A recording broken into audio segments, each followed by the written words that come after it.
Hi, my name's Kevin Lambert. I'm a Christian pastor and a high school teacher, and apparently I'm an amateur video game designer.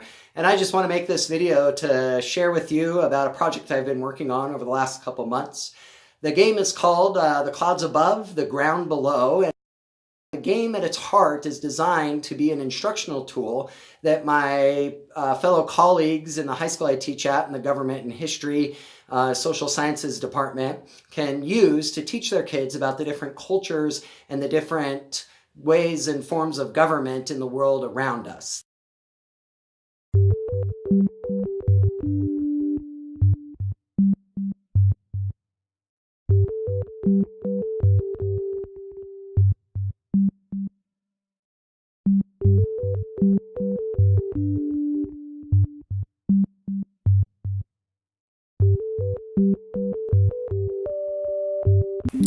As far as inspirations for The Clouds Above, I think about a novel that I had to read in my own government and social studies and history classes called Watership Down.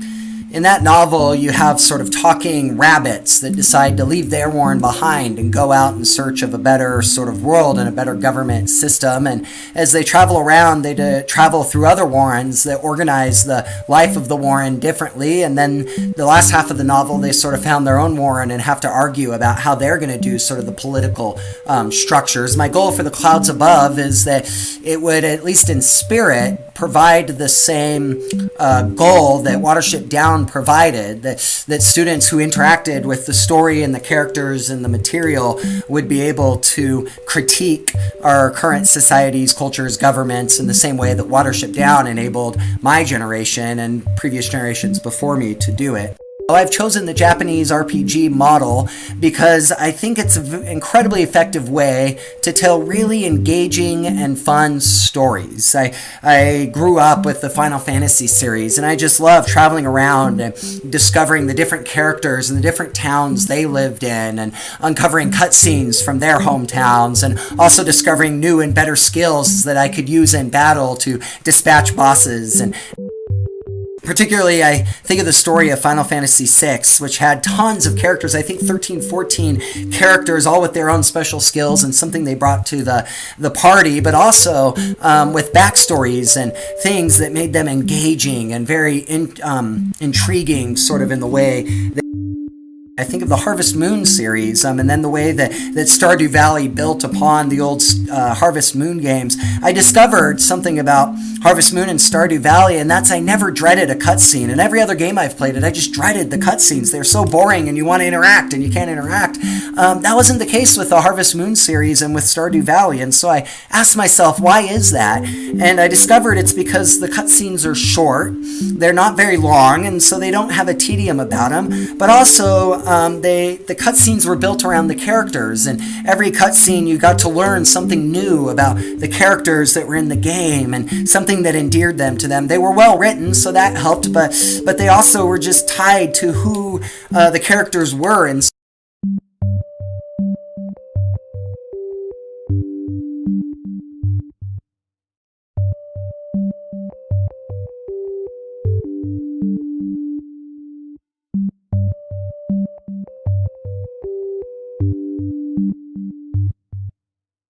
the player at the very beginning will get a choice of one of 6 sort of characters to begin as, and each of these 6 characters, I'm calling them the top tier characters, the tier 1 characters, whom the game and the story are really built around. Each of those 6 characters comes from a different culture.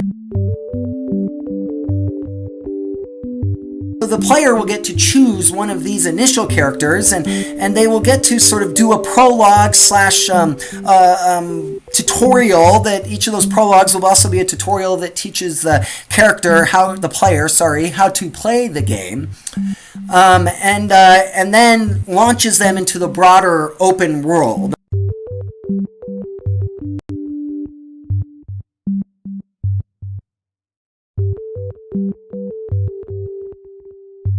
On that note, the story will have what's called a fold-back structure.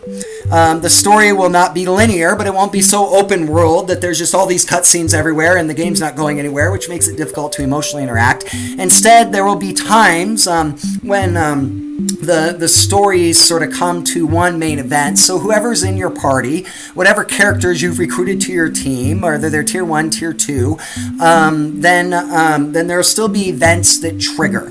These events will trigger by the main gameplay plot lines, and they will trigger by each plot line will give the character another task to do, the party another task to do, the player. And so those are how they trigger, and then the game will open up again. Because I'm very influenced by Final Fantasy VI, one of those fold back mega plot points will be the destruction of the world. Destruction of the world will trigger in the narrative by things that all 6 different cultures and climates, governments have made happen. So the goal of the end of the world is not just to have a cool cinematic, oh my gosh, sort of scene, but the goal is to show that no matter what sort of culture, whatever government you pick, there are still problems inherent in that. It goes back to being educational, so that those high school students who play to that point can discover that we're all to blame for a lot of the problems that happen in the earth, and we all have strengths and weaknesses. And then the last act of the story will be putting the world back together, working together to put the world back together, acknowledging our strengths, acknowledging our weaknesses, acknowledging those places where we need each other. And so that'll create kind of a neat educational moment, which will go back.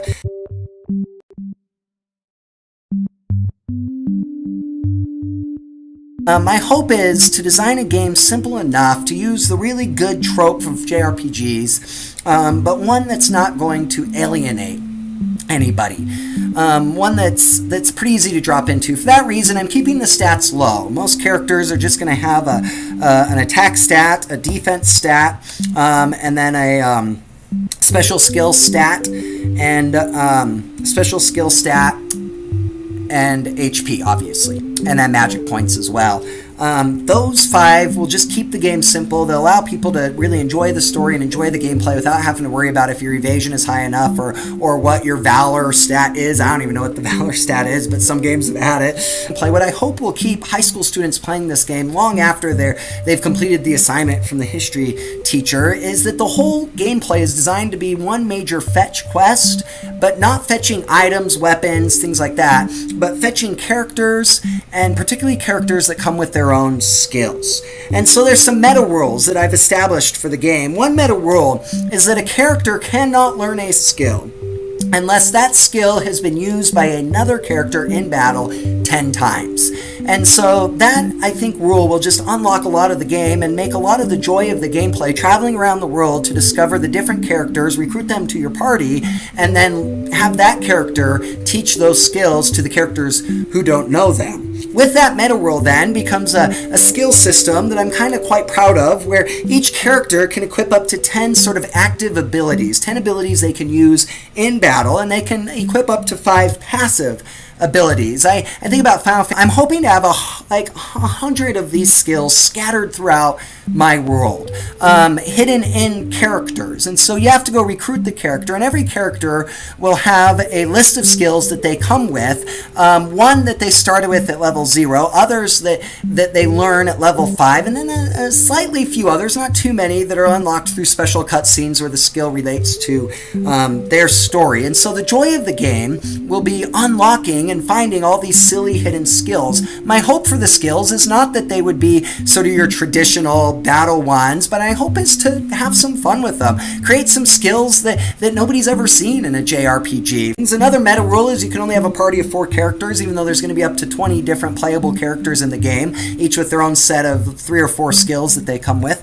That'll keep the player switching things around. My goal is that by the end of the game, the player can either, and the player can choose, it gives them the choice, they can either have one character in their party who is like super overpowered with all the amazing skills of the game and can do a lot, or they'll have a party of 4 that they've been with from the beginning, developing as they've moved other characters in and out and sent them home, or they'll have distributed the skills evenly across all the members and they can form a multiple team party to do the last dungeons. I'm hoping to design it in such a way that there's joy in each of those options for the player, and so that's a little bit about the game I've been developing.